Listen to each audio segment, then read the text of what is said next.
नमस्कार दोस्तों, आपके अपने चैनल द स्टडी हब में आपका स्वागत है। दोस्तों, आज के वीडियो लेक्चर में हम चर्चा करने वाले हैं समीक्षा अधिकारी परीक्षा 2014 की, जिसमें सामान्य अध्ययन के प्रश्न पत्र दोस्तों हम सॉल्व कर रहे थे। और पहले वीडियो लेक्चर में हमने कंप्लीट किया है प्रश्न संख्या 1 से लेकर 70 तक, और इस वीडियो लेक्चर में हम कवर करेंगे प्रश्न संख्या 71 से लेकर 140 तक। तो दोस्तों आइए सीधे हम प्रश्नों की तरफ चलते हैं और देखते हैं प्रश्न।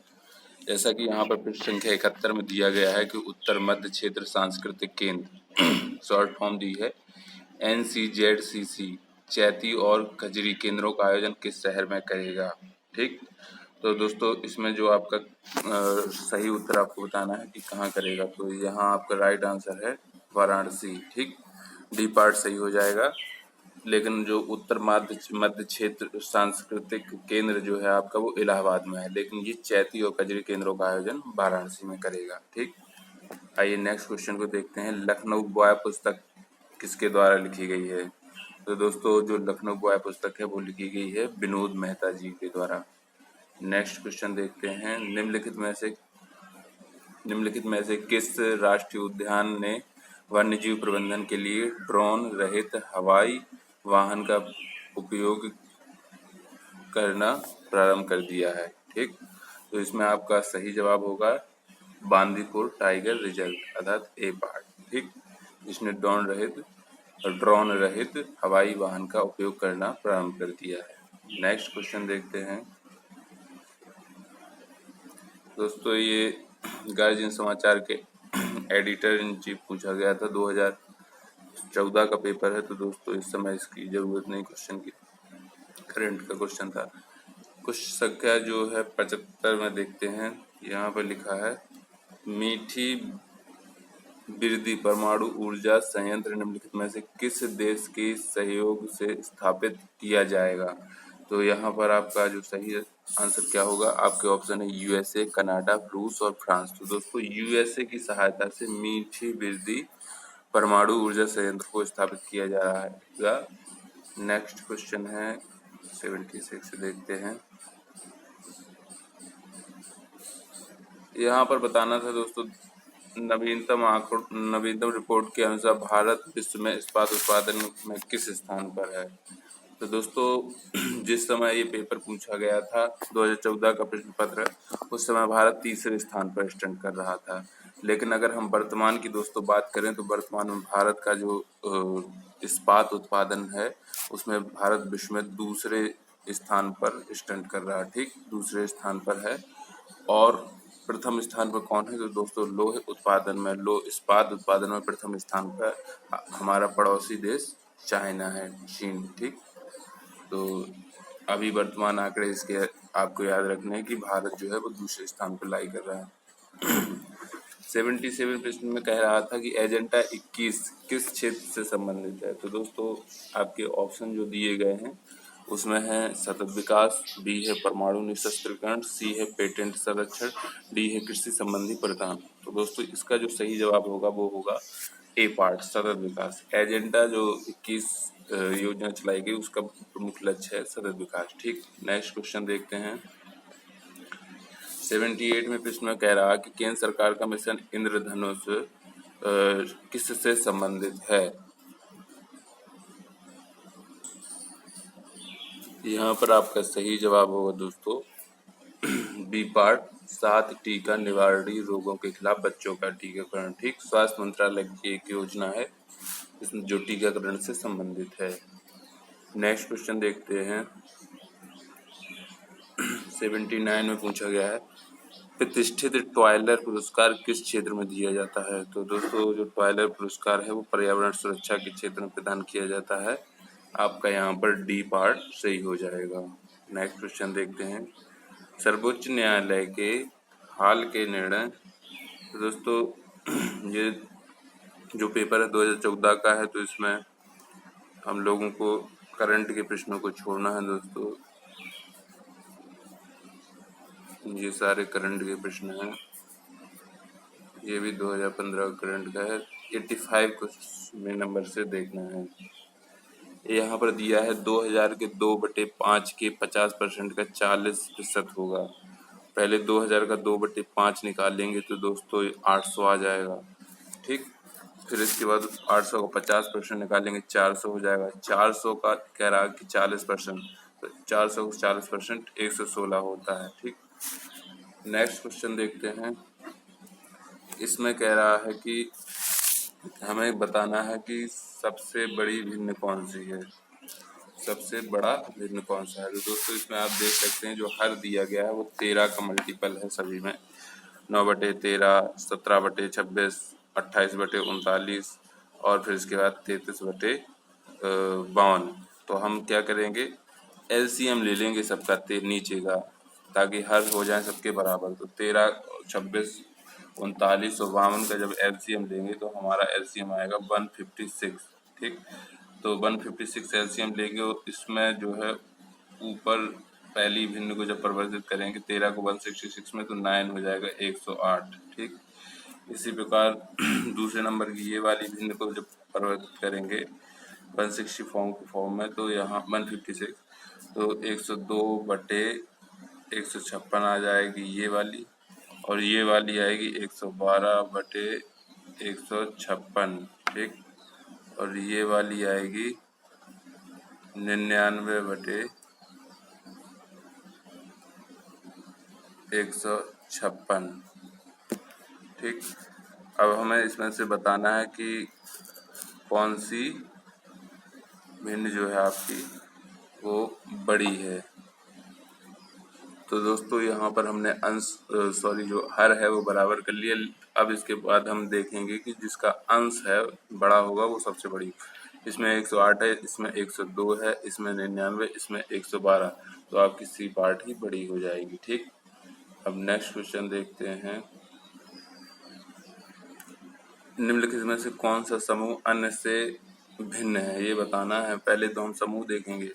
ए में दिया है 3, 11, 13, 17। बी में दिया है 7, 14, 18, 37। सी में दिया है 3, 5, 41, 47 और डी में दिया है 3, 7, 17, 71। तो दोस्तों अलग समझ में आ रहा है। जो बी पार्ट है उसमें क्या है, 7, 14, 18, 37। इसमें ये 14 है विभाज्य किसी न किसी से, 18 है विभाज्य हो रहा कई संख्या। लेकिन इनमें जो संख्या दी ए पार्ट में और सी पार्ट में और डी पार्ट में वो अभाज्य, सभी विषम अभाज्य संख्याएं हैं। तो दोस्तों आपका जो सबसे अलग समूह है वो बी पार्ट हो जाएगा। नेक्स्ट क्वेश्चन देखते हैं। यदि 100 और 50 के मध्य एक अभाज्य संख्या इस प्रकार है कि उसके अंकों को आपस में बदलने पर कोई प्रभाव नहीं पड़ता, तो उस संख्या का वर्ग पूछा है। दोस्तों 10 और 50 के मध्य की संख्या पूछी है, ऐसी कौन सी है। तो या तो वो 11 होगी, या तो वो 22 होगी, या तो वो 33 होगी, या तो वो 44 होगी। लेकिन कह रहा इनके अंक बदलेंगे तो संख्या पे भी प्रभाव नहीं पड़ेगा। इकाई के चाहे दहाई पे करे तो दहाई के इकाई पे। तो वो एक कंडीशन और कह रहा है कि वो अभाज्य संख्या है। तो दोस्तों वो संख्या 11 है, क्योंकि ये अभाज्य भी है, किसी से भाज्य नहीं है, प्लस इसके अंकों को बदलने पर संख्या में कोई प्रभाव नहीं पड़ता। तो इसका वर्ग दोस्तों 121 होगा। आपका ये पार्ट सही हो जाएगा। नेक्स्ट क्वेश्चन देखते हैं। अक्षर श्रृंखला ARENIJM में लुप्त अक्षर बताना है दोस्तों। तो यहाँ पर दोस्तों जो श्रृंखला बन रही है वो इस तरह बनेगी, दिखाते हैं आपको। ए आर दिया, फिर ई, फिर एन, फिर आई। तो दोस्तों ए से पहले ई में जाइए, फिर ई से आई में, ई से आई में जाइए, आई से एम में जाइए। तो यहाँ आप देख रहे हैं कि ए से ई यानी पहले से 5 में यानी +4 जुड़ा, ई से आई यानी 5 से 9 में नंबर पे गए तो +4 जुड़ा, फिर आई से एम यानी 9 में से 13वें नंबर पे गए तो दोस्तों क्या जुड़ा, प्लस आपका 4 जुड़ा। हर जगह आपका 4 4 यहाँ पर जुड़ना है। इसी प्रकार आर से जब एन आया, दूसरी श्रृंखला जो देखेंगे, आर से एन, एन से जे से फिर जो नेक्स्ट जो क्वेश्चन मार्क है वो संख्या आएगी। तो दोस्तों जो आर से एन आया तो एन जो है 14वें स्थान पे है, आर जो होता है वो 18वें स्थान पे, यानी 18 से 14 यानी 4 माइनस किया गया। फिर एम है, यहाँ पर एन आया, एन से फिर दोस्तों जे आया यानी जे 10वें स्थान पर है। फिर जे से हम फिर माइनस करेंगे 4, तो जो हमारी नेक्स्ट संख्या आएगी वो आ जाएगा एफ, यानी 6वें स्थान की संख्या एफ। तो डी पार्ट यहाँ पर सही हो जाएगा। नेक्स्ट क्वेश्चन देखते हैं। 90वां प्रश्न है, यदि शब्द मैथमेटिक्स में m को p से, a को d से, t को w से और इसी प्रकार अन्य को बदल दिया जाए तो नवीन अक्षर श्रृंखला का 9वां अक्षर क्या होगा। ठीक, ये हमको बताना है। तो आइए देखते हैं दोस्तों इस क्वेश्चन को।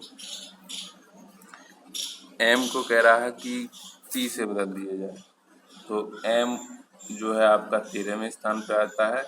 फिर m के बाद p जो आता है वो 16वें स्थान पे, m के बाद n, MNOP, तो m से p गया यानी +3 यहाँ पर जोड़ा गया। फिर कह रहा है a को d से, यानी a से d गया तो फिर +3 जोड़ा गया। t को w से, t से w गया तो +3 जोड़ा गया। इसी प्रकार क्या, यानी +3 जोड़ के जो नेक्स्ट श्रृंखला बन रही है। तो नवीन अक्षर श्रृंखला का 9वां अक्षर, पहले तो मैथमेटिक्स से हम 9वां अक्षर देख लेंगे। तो 9वां अक्षर शुरू से आपका जो आएगा देखते हैं। m पहले पे है, फिर दूसरा, तीसरा, चौथा, 5वां, 6वां, 7वां, 8वां, 9वां, यानी i आ जाएगा। तो i में +3 हम ऐड करेंगे, यानी 9 से +3 ऐड करने पे 12वां अंक जो आपका होता है एबीसी में 12वां डिजिट जो अक्षर होता है वो आपका होता है L। ठीक, तो आपका जो सही प्रश्न का, इस प्रश्न का जवाब होगा वो होगा बी पार्ट। नेक्स्ट क्वेश्चन देखते हैं। इसमें क्या है दोस्तों, आपको क्वेश्चन मार्क की जगह बताना क्या आएगा। 5, 7, 9, 9, 6, 4 इस तरह दिया है। तो दोस्तों यहाँ पर जो बनना है रूल यहाँ पर फॉलो करना वो है, 9 का यहाँ हम 5 में मल्टीप्लाई करेंगे, फिर -5 करके लिख देंगे, यानी 9 बना 45, 9 का 5 में मल्टीप्लाई करेंगे, माइनस जो नीचे की संख्या 9 वो हटा देंगे। जैसे 5 गुणे 9 -9 करेंगे तो यहाँ 36 आ जाएगा। ठीक, इसी प्रकार यहाँ पर 7 गुणे 6 -6 करेंगे तो यहाँ पर फिर से 36 आ जाएगा। वैसे ही यहाँ पर करना है 9 गुणे 4 -4, तो 9 चौको 36 -4 यानी 32। तो आपका जो सही जवाब होगा वो बी पार्ट 32 हो जाएगा। आइए नेक्स्ट क्वेश्चन देखते हैं। यहाँ पर कह रहा है 100 को विभाजित करने वाली प्राकृतिक संख्याओं का योग पूछ रहा है। 100 को विभाजित करने वाली प्राकृत संख्याओं का योग पूछ रहा है। ठीक, तो प्राकृत संख्या 1 से चालू होती है, तो देख ले रहे हैं दोस्तों। 1 इसको विभाजित करेगी, 2 इसको विभाजित करेगी, इसके बाद 4 इसको विभाजित करेगी, 6 भी विभाजित करेगी और यहाँ 4 विभाजित करेगी, इसके बाद आपका 5 विभाजित करेगी। ठीक, और 5 के बाद आपका जो संख्या होगी वो 10 होगी विभाजित करने वाली। 10 के बाद आपका 20 विभाजित करेगी, 20 के बाद 25 करेगी, 50 करेगी और खुद 100 भी करेगी। ठीक, और इनका सबका सम करना है, इनको सबको जोड़ देंगे। जोड़ने के बाद दोस्तों जो आंसर आएगा वो आएगा आपका 217। तो आपका सही जवाब होगा डी पार्ट 217। नेक्स्ट क्वेश्चन देखते हैं। 93 क्वेश्चन में कह रहा है, यहाँ पर कह रहा है दोस्तों कि प्लस और जो भाग का चिन्ह है तथा 2 और 5 को आपस में बदलते हुए 8 + 4 गुणित 5 भागे 2 - 3 का मान ज्ञात करना है। तो आइए दोस्तों हम इसको देखते हैं। 8 + 2, पहले तो प्लस को भाग में, तो 8 भागे लिखेंगे 4। ठीक, फिर इसके बाद गुणता का गुणा ही रहेगा। फिर 2 इसके बाद आ रहा, 5 आ गया, 4 आ गया, फिर गुणा 2 हो गया,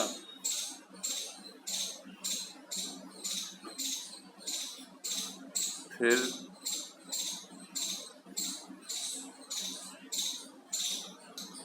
तो यहाँ आपका जो इक्वेशन बनेगा वो ये वाला इक्वेशन बन जाएगा, क्योंकि कह रहा है कि प्लस और भाग के चिन्ह को परिवर्तित करना है। तो दोस्तों यहाँ 8 क्वेश्चन में कह रहा है कि राम उत्तर पश्चिम 4 किलोमीटर पैदल चलता है, फिर 3 किलोमीटर दक्षिण पश्चिम। पहले उसको चलाना है उत्तर और पश्चिम, यानी यहाँ अगर वो खड़ा हुआ है, 1 मिनट, अगर यहाँ खड़ा हुआ है तो पहले हमने उत्तर पश्चिम चला दिया 4 किलोमीटर, ठीक। फिर इसके बाद कह रहा है कि 3 किलोमीटर दक्षिण पश्चिम, तो ये दक्षिण पश्चिम ये दिशा होगी, 3 किलोमीटर चला दिया। तो उसका कह रहा है कि प्रारंभ प्रस्थान बिंदु से कितनी दूरी पर, इसको ऐसे मिला देंगे, ठीक। दोस्तों ये जो दिशा अगर चेंज होगा ये 90 अंश से मुड़ेगी, ठीक। तो ये पाइथागोरस प्रमेय लगेगी तो इसकी वैल्यू 5 आ जाएगी सॉल्व करने पर। नेक्स्ट क्वेश्चन देखते हैं। यहाँ पर एक अनुक्रम दिया गया है। अनुक्रम कैसा है, पहले एक्स बी जेड दिया गया है, फिर दिया गया है वी डी वाई, फिर दिया है टी एफ एक्स, फिर दिया है आर एच डब्ल्यू। तो इसमें आपको क्या है, पहले तो इस अनुक्रम को देखते हैं नेक्स्ट वाला कैसे आ रहा है। तो देखिए दोस्तों यहाँ पर जो x है, x से जो b आया है वो आपका आया है -2 करने पर, ठीक। v 22 में स्थान पर होता है, x 24 में स्थान पर होता है। फिर v से जो d आया है वो +2 करने पर आया है, ठीक। और वो z से y आया है वो आपका आया है -1 करने पर, -1 किया गया हो गया। सेम टू सेम प्रोसेस इससे नेक्स्ट वाले में करना है, तो लास्ट वाले में वही प्रोसेस कर ले रहे हैं हम। r से -2 करेंगे तो दोस्तों p आ जाएगा, और h से +2 करेंगे तो दोस्तों h 8वें पे होता है और j जो होता है वो 10वें प्लेस पे होता है, और w से 1 घटा देना है तो v के बाद w आता है, यानी v इसके पहले आ जाएगा। तो यहाँ p j v जो है आपका सही जवाब हो जाएगा। नेक्स्ट क्वेश्चन देखते हैं। एक समय में केवल एक अक्षर परिवर्तित करते हुए कितने न्यूनतम चरणों में शब्द लॉक को बैंक में बदला जा सकता है। प्रत्येक परिवर्तन में एक सार्थक शब्द बनना चाहिए, ठीक। तो दोस्तों आप इसको जब परिवर्तित करेंगे लॉक को बैंक में तो 3 चरण आपको फॉलो करने पड़ेंगे, क्योंकि के को तो चेंज नहीं करना है, एल को बदल देंगे बी में, ठीक। और ओ को बदल देंगे दोस्तों ए में, और सी को बदल देंगे एन में। तो इस प्रकार आपका 3 चरण लगेंगे। नेक्स्ट क्वेश्चन देखते हैं। 97 प्रश्न में कह रहा है दोस्तों, यदि किसी आयताकार क्षेत्र की लंबाई 50% बढ़ा दी जाए और चौड़ाई 20% बढ़ा दी जाए उसके क्षेत्र में पड़ेगा। तो दोस्तों इसमें आपको फॉर्मूला लगाना a + b + ab / 100 वाला। तो 50 + 20 करेंगे तो 70 हो जाएगा, और 5 दूनी 10 हो जाएगा, 0 0 से 0 कट जाएगा दोनों, तो 100 का जो डिवाइड करते हैं तो 80 आ जाएगा, यानी 80% जो है आपका क्षेत्रफल चेंज होगा। अब इसको 80% को परसेंटेज में निकालेंगे तो आपका हो जाएगा 80%, तो उसका क्षेत्रफल बढ़ जाएगा, यानी अब आपका क्षेत्रफल हो जाएगा 180/100, तो उसका क्षेत्रफल हो जाएगा इतना हो जाएगा। पहले 100 था, अब हो जाएगा 180 क्योंकि 80 बढ़ गया। अब इसको ऐसे करेंगे तो 9/5 जो है आपका सही जवाब हो जाएगा। सी पार्ट आपका सही है। नेक्स्ट क्वेश्चन देखते हैं।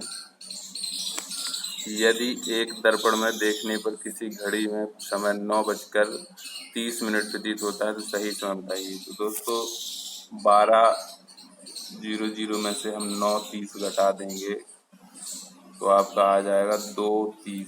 तो दोस्तों यही जो है आपका सही समय होगा, यानी ए पार्ट आपका सही जवाब हो जाएगा। अब ये बॉक्स दिया है, इसमें लुप्त संख्या जो क्वेश्चन मार्क दिया है उसके स्थान पर बताने की कौन सी होगी, तो देख लेते हैं दोस्तों। यहाँ पर दोस्तों सम पर बेस्ड है ये क्वेश्चन। 5 + 17 + 9 करना है, तो दोस्तों यहाँ पर आपका आ जाएगा 31, ठीक। फिर करेंगे 3 + 21 यानी आपका 24, और +7 तो यहाँ पर भी आ जाएगा 31। इसी प्रकार 7 + 16 + 8 करेंगे तो दोस्तों हो जाएगा 31। इसी प्रकार 6 + 10 करेंगे तो आपका हो जाएगा 16, और क्या जोड़ दिया जाएगा 31 और 16 में 15 जोड़ने पर 31 आ जाएगा। तो आपका जो जवाब होगा सी पार्ट हो जाएगा। नेक्स्ट क्वेश्चन देखते हैं।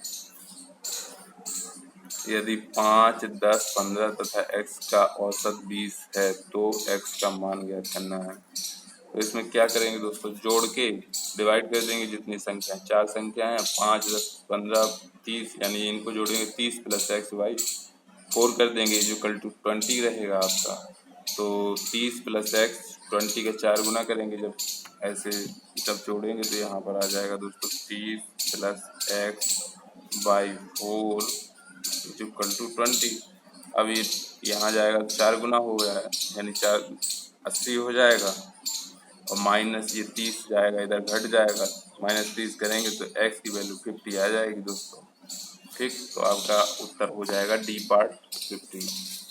अब नेक्स्ट प्रश्न देखते हैं दोस्तों। दोस्तों 2014 का प्रश्न पत्र है। पूछा गया था, निम्नलिखित किस राज्य ने राज्य पक्षी के घरेलू रूप में घरेलू गौरैया की घोषणा की है। तो उस समय दोस्तों दिल्ली सरकार ने गौरैया पक्षी को, घरेलू गौरैया को राज्य पक्षी के रूप में घोषणा की थी। और 102 में दोस्तों उस निर्धन पूछा गया था, ये उसी समय के लिए ठीक था। नेक्स्ट क्वेश्चन देखते हैं। यह पुस्तक दी गई है Indian parliamentary diplomacy speakers perspective नाम पुस्तक किसने लिखी है। तो दोस्तों इसकी जो लेखिका हैं वो मीरा कुमार हैं। नेक्स्ट क्वेश्चन देखते हैं 104। ये भी दोस्तों निधन पूछा गया है उस समय का, तो ये भी जरूरी नहीं। नेक्स्ट क्वेश्चन देखते हैं। ये यहाँ पूछा गया था, श्री रामायण महान्वेषण पुस्तक किसने लिखी है। तो दोस्तों श्री रामायण महान्वेषण पुस्तक लिखी है आपका M Veerappa Moily. D part यहाँ पर सही है। सोलर इम्पल्स 2 क्या है, पूछा गया था सोलर इम्पल्स 2 क्या है। तो दोस्तों ऑप्शन थे आपके, सौर ऊर्जा चालित मोबाइल फोन, सौर ऊर्जा चालित मिसाइल, सौर ऊर्जा चालित पनडुब्बी, सौर ऊर्जा चालित विमान। तो ये सौर ऊर्जा चालित विमान है, सी पार्ट आपका सही हो जाएगा। नेक्स्ट देखते हैं, किस राज्य ने लड़कियों के लिए भाग्यश्री योजना प्रारंभ किया। तो दोस्तों उस समय महाराष्ट्र राज्य ने 2015 में लड़कियों के लिए भाग्यश्री योजना प्रारंभ करी थी। नेक्स्ट क्वेश्चन देखते हैं। यहाँ पर बताना है दोस्तों, जनरथ नाम दिया गया है, तो पता होगा कि उत्तर प्रदेश में बसें चलती हैं उनका नाम दिया गया है। तो ऑप्शन देखे ले रहे हैं। उत्तर प्रदेश में ग्रामीण संचार को बढ़ावा देने के लिए, बी है देश में यातायात सुविधाओं को बढ़ाने के लिए, तो देश से तो संबंधित नहीं, यूपी संबंधित है। भारत सरकार द्वारा भारत तथा बांग्लादेश के मध्य बस सेवा को प्रारंभ करने के लिए, डी पार्ट में है उत्तर प्रदेश सरकार द्वारा प्रारंभ किए गए निम्न लागत एसी बस। दोस्तों डी पार्ट ही आपका सही होगा, यूपी सरकार द्वारा लागू की गई योजना है। तो 109 क्वेश्चन करंट का है दोस्तों। 102 भी 2015-16 करंट है। 11 में देखते हैं, यहाँ पर पूछा गया है 2011 की जनगणना में उत्तर प्रदेश के किस जिले में साक्षरता दर उच्चतम थी। तो दोस्तों गाजियाबाद जिले में साक्षरता दर उच्चतम थी, यूपी की। उत्तर प्रदेश सरकार की आय का सबसे बड़ा भाग कहाँ से आता है, सबसे बड़ा भाग आता है बताना है। ऑप्शन आपके हैं, पंजीकरण शुल्क से, व्यापार कर से, भूमि राजस्व से, संघीय एक्साइज ड्यूटी के हिस्से से। तो आपका सही जवाब जो होगा दोस्तों वो है व्यापार कर से। सबसे बड़ा जो राजस्व प्राप्त होता है वो यूपी सरकार को वो व्यापार कर से प्राप्त होता है। उत्तर प्रदेश में नॉलेज पार्क की स्थापना की जा रही है। कहाँ पर नॉलेज पार्क में स्थापित किया जा रहा है, वो है आपका ग्रेटर नोएडा। डी पार्ट यहाँ पर सही हो जाएगा। मेक इन इंडिया कार्यक्रम का लोगो क्या है। तो दोस्तों मेक इन इंडिया कार्यक्रम लोगो शेर है। नेक्स्ट देखते हैं, निम्नलिखित में से यौगिकों के किस समूह को सहायक आहार कारक कहा जाता है। तो जो आपका सही जवाब होगा वो होगा क्या, ऑप्शन देखे ले रहे हैं, वसा, अंतःस्राव यानी हार्मोन, प्रोटीन और विटामिन। तो दोस्तों जो सहायक आहार कारक होते हैं वो प्रोटीन होते हैं, एंड डी पार्ट आपका सही हो गया। नेक्स्ट देखते हैं 116वें प्रश्न को, निम्नलिखित में से कौन सा जैव निम्नीकरण है। तो यहाँ पर जो आपका है वो रबर, डी पार्ट जैव निम्नीकरण है। प्राकृतिक रबर जो होती है वो जैव निम्नीकरण होता है। और ये पेड़ों और लताओं के रस या रबर छील से बनता है। नेक्स्ट क्वेश्चन देखते हैं। पूछा गया है ओजोन परत के बारे में कि निम्नलिखित में से कौन सी गैस ओजोन परत के ह्रास के लिए उत्तरदायी है। गैसें हैं nitrous oxide, chlorofluorocarbon, carbon dioxide, carbon monoxide. दोस्तों सारी गैसें ओजोन परत का ह्रास करती हैं, लेकिन इसमें आपको सर्वाधिक उत्तरदायी के रूप में बताना है। तो दोस्तों क्लोरोफ्लोरोकार्बन से जो है वो सबसे ज़्यादा उत्तरदायी होती हैं। नेक्स्ट क्वेश्चन देखना है दोस्तों, यहाँ पर देखते हैं। यहाँ पर बताना है हवाई जहाज के टायरों को चौड़ा करने में निम्नलिखित में से कौन सी गैस प्रयुक्त होती है। तो यहाँ आपका जो ऑप्शन होगा वो होगा सी पार्ट, नाइट्रोजन गैस दोस्तों यहाँ पर प्रयुक्त होती है हवाई जहाज के टायरों को चौड़ा करने में।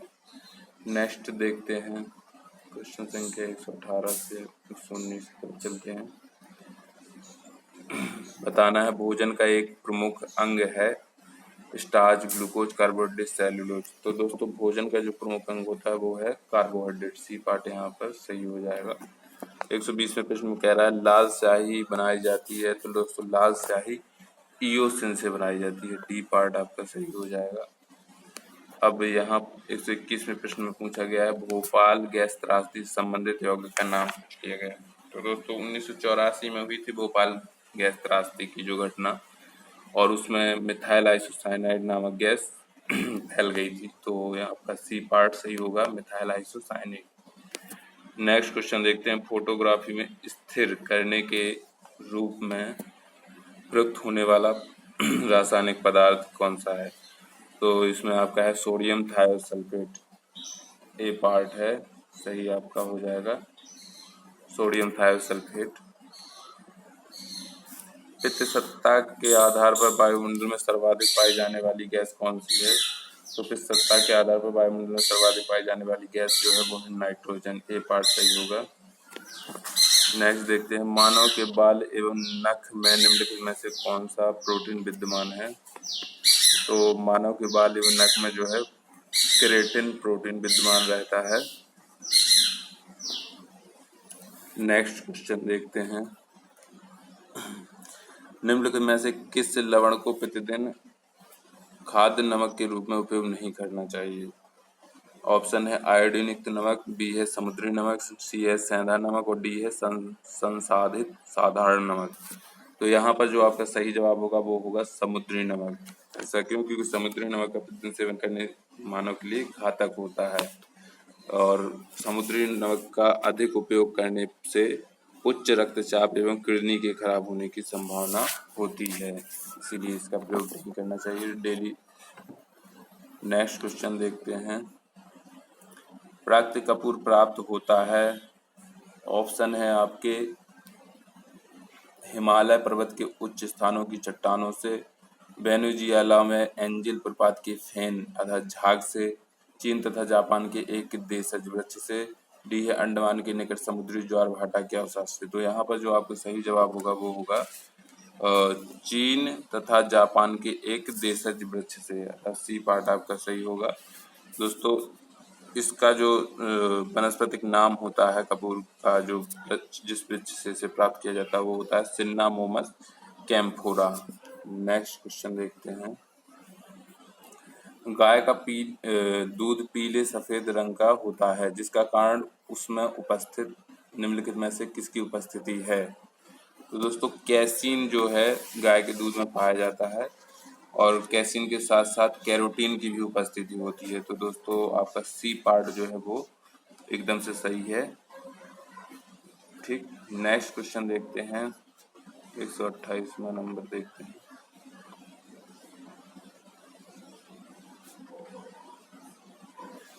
यहाँ आपको बताना है सोते समय तीव्र प्रकाश अवांछनीय होता है। ये तो आपका कथन हो गया। कारण में कह रहा है कि तीव्र प्रकाश से शरीर में मेलाटोनिन का उत्पादन अधिक होता है। ठीक, तो इसमें क्या सही होगा। तीव्र प्रकाश में शरीर में मेलाटोनिन का उत्पादन अधिक होता है। तो दोस्तों जो कथन है वो आपका सही है कि सोते समय तीव्र प्रकाश अवांछनीय होता है। हम सोएंगे तो तीव्र प्रकाश हमको दिक्कत कर सकता है, लेकिन कह रहा है तीव्र प्रकाश में शरीर में मेलाटोनिन का उत्पादन अधिक होता है, ये गलत है। क्योंकि मेलाटोनिन जब अधिक उत्पादित होगा तो आदमी को नींद आ जाती है। ठीक, तो आपका जो ए है वो सही है और बी जो है वो गलत है, अर्थात आपका सी पार्ट सही होगा। ठीक, और जो मेलाटोनिन दोस्तों हार्मोन होता है उसका उत्पादन रात्रि के समय में ज़्यादा होता है। ठीक, ये पीनियल ग्रंथि से इसका उत्पादन होता है, मस्तिष्क में पाई जाती है। जैसे ही रात्रि में इसका उत्पादन होने लगता है तो आदमी के और ये मनुष्य के शरीर में फैल जाती है, रक्त में फैलने लगता है मेलाटोनिन जो हार्मोन है, और जिसके कारण हमें नींद आ जाती है। नेक्स्ट क्वेश्चन देखते हैं। 129 में कह रहा है, इनमें से किसे शाहजहां ने शाह बुलंद इकबाल की पदवी दी थी? आपके ऑप्शन है दारा शिकोह, शाह शुजा, औरंगजेब, मुराद। तो दोस्तों शाहजहां ने दारा शिकोह को शाह बुलंद इकबाल की उपाधि दी थी। नैनार कौन थे? तो दोस्तों नैनार शिव की उपासना करने वाले को नैनार कहा जाता था, और जो अलवार हुआ करते थे दोस्तों दक्षिण भारत में, वो विष्णु की उपासना करते थे। तो आपको नैनार पूछा गया तो आपका बी पार्ट सही होगा। सप्तपर्णी गुफा स्थित है, तो दोस्तों सप्तपर्णी गुफा कहाँ स्थित है? ये आपका सी ऑप्शन सही होगा, राजगृह में स्थित है। और प्रथम बौद्ध संगति जो हुई थी अजात शत्रु के शासनकाल में दोस्तों, वो सप्तपर्णी गुफा में हुई थी 483 ईसा पूर्व में। नेक्स्ट क्वेश्चन देखते हैं, द्वार समुद्र किस वंश की राजधानी थी? तो दोस्तों होयसलों की राजधानी थी द्वार समुद्र। ठीक, वर्तमान में इसका नाम बदल के हलेबीड है, जो कि कर्नाटक के हासन जिले में स्थित है। नेक्स्ट है, गौपथ ब्राह्मण निम्नलिखित में से किस ग्रंथ से संबंधित है? तो दोस्तों गौपथ ब्राह्मण यथर्वेद का एकमात्र ग्रंथ है, तो यहाँ याद कर लीजिए गौपथ जो है ग्रंथ है आपका यथर्वेद का। ऋग्वेद के 2 ग्रंथ हैं, कौन कौन से? ऐतरेय और कौशितकी। ठीक, और यजुर्वेद के भी 2 ग्रंथ हैं, शतपथ और तैत्तिरीय। और सामवेद का ग्रंथ है एक पंचविश या तांडव जिसको बोलते हैं। तो यहाँ पर जो आपका गौपथ था वो यथर्वेद का था। ठीक, अब नेक्स्ट देखते हैं, महाभारत मूलतः किस रूप में जानी जाती है? तो महाभारत को मूल रूप से दोस्तों जय संहिता के नाम से जानते हैं। नेक्स्ट क्वेश्चन देखते हैं, 135 में नंबर पूछा गया है, किस अभिलेख से ज्ञात है कि स्कंदगुप्त ने हूणों को पराजित किया था? तो यहाँ पर आपका ऑप्शन हो जाएगा क्या? भीतरी स्तंभ लेख। तो दोस्तों यूपी के गाजीपुर के सैदपुर तहसील में भीतरी नामक स्थान पर जो मिलता है, इसमें वर्णन किया गया है कि स्कंदगुप्त ने हूणों को पराजित किया था। ठीक, यहाँ पूछा गया 136वें प्रश्न में कि बल्लभी विश्वविद्यालय स्थित था? तो दोस्तों बल्लभी विश्वविद्यालय गुजरात में स्थित था, डी पार्ट सही हो जाएगा। हर्ष ने निम्नलिखित में से किन रचनाओं का लेखन किया है? ऑप्शन है प्रियदर्शिका, नागानंद, हर्षचरित, रत्नावली। तो दोस्तों हर्षचरित को छोड़ के बाकी जो 3 रचनाएं हैं, प्रियदर्शिका, नागानंद और रत्नावली। हर्ष एक महान शासक था जो न केवल विद्वानों को आश्रय देता था, अब तो खुद भी रचनाएं किया करता था। तो उसने जो प्रियदर्शिका, नागानंद और रत्नावली लिखी हैं। जबकि जो हर्षचरित है दोस्तों वो उनके एक दरबारी कवि थे बाणभट्ट, उनके द्वारा लिखी गई है। यानी आपका जो सही जवाब होगा वो 1 2 4, 1 2 4 बी पार्ट में है, यही आपका सही जवाब हो जाए। आइए नेक्स्ट क्वेश्चन देखते हैं दोस्तों। यहाँ आपको बताना है, 1 मिनट, 138वां प्रश्न है दोस्तों। यहाँ पर आपको बताना है, हीनयान अवस्था का विशालतम एवं सर्वाधिक विकसित शैलकृत चैत्यगृह स्थित है? दोस्तों ये कार्ले में स्थित है, हीनयान अवस्था का विशालतम एवं सर्वाधिक विकसित शैलकृत चैत्यगृह। और कार्ले जो है आपका वो लोनावाला महाराष्ट्र में स्थित है। तो आपका सही जवाब होगा ऑप्शन सी। ठीक, नेक्स्ट क्वेश्चन देखते हैं। पूछा गया रॉलेट एक्ट किस वायसराय के काल में पारित हुआ था? तो रॉलेट एक्ट हुआ था दोस्तों लॉर्ड चैम्सफोर्ड के शासनकाल में, ये सी ऑप्शन आपका सही होगा। नेक्स्ट देखते हैं, भारतीय स्वतंत्रता अधिनियम 1947 प्रभावी हुआ था, बताना है आपको।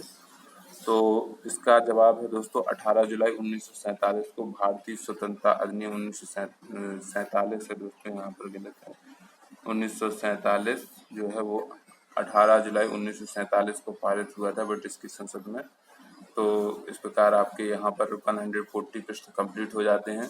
2014 का जो सामान्य अध्ययन का प्रश्न पत्र था समीक्षा अधिकारी सहायक समीक्षा अधिकारी परीक्षा का, वो यहाँ पर आपका खत्म हो जाता है। दोस्तों नेक्स्ट वीडियो लेक्चर में हम किसी अन्य प्रश्न पत्र के साथ फिर मिलेंगे। तब तक के लिए जय हिंद, जय भारत।